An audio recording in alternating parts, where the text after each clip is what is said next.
జ్యోతిషాస్త్రరీత్యా ద్వాదశ రాశుల్లో 9వ రాశి అయినటువంటి ధనుసు రాశి మిత్రులారా, మీరు మూలా నక్షత్రం 1, 2, 3, 4 పాదములు, పూర్వాషాఢ నక్షత్రం 1, 2, 3, 4 పాదములు, ఉత్తరాషాఢ నక్షత్రం మొదటి పాదానికి జన్మించిన మీరు మూలా ధనుసు రాశి వారిగా పరిగణించబడుతున్నారు. ఇక్కడ మీకు కూడా ఒక చిన్న ఎక్స్ప్లెనేషన్.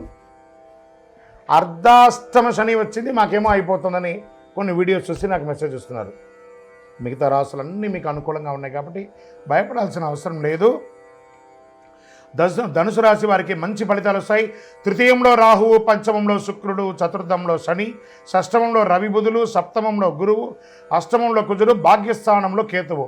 అర్ధాష్టమ శని యొక్క దుష్ప్రభావాలను బృహస్పతి మరియు రాహు సహాయముతో, శనిగ్రహానికి బృహస్పతి యొక్క చతుర్దశ కోణం, బంధువర్గ సహకారంతో చక్కటి వివాహ సంబంధాలు లభిస్తుంది.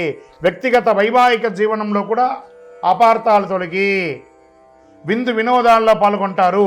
విలువైన వస్తువులు లభిస్తాయి. నూతన ప్రణాళికలు సిద్ధం చేసుకుంటారు. ఉద్యోగుల్లో సహోద్యోగులు మరియు ఉన్నతాధికారుల నుండి మెరుగైన మద్దతు, తక్కువ పనిభారము, ఆశించిన ఫలితాలను పొందుతారు. నూతన కాంట్రాక్టులు, విదేశీయ జీవనం కోసం ప్రయత్నం చేసే వాళ్ళకి మంచి అవకాశం ఉంటుందని చెప్పచ్చు. నూతన పరిచయాలు, సమాజంలో గొప్ప వ్యక్తుల పరిచయాలు పెరుగుతాయి. ఆర్థికమైనటువంటి ఇబ్బందులన్నీ కూడా బయటపడతాయి.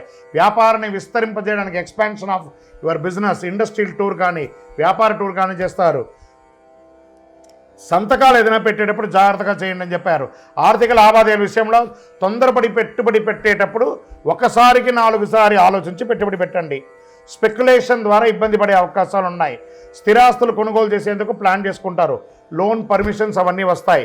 ఈ నెలలో ఇల్లు లేదా వాహనం లేదా కొనుగోలు చేసే అవకాశాలు, వివిధ రకాలైనటువంటి ఆస్తిపాస్తులు కొనే అవకాశాలు ఉన్నాయి.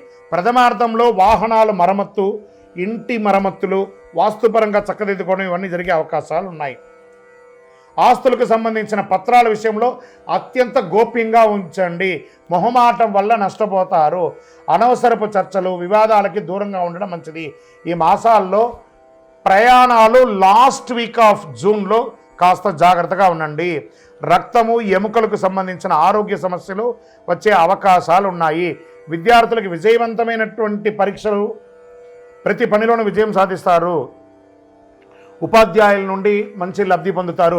మీరు అందించినటువంటి థీసిస్ ద్వారా మంచి పిహెచ్డి ద్వారా చేసిన వాళ్ళకి మంచిగా ఉంటుంది. వేరే నగరాల్లో, వేరే దేశాల్లో స్థిర నివాసం ఉండే వాళ్ళకి ఇది ఒక మంచి అవకాశం అని కూడా చెప్పచ్చు.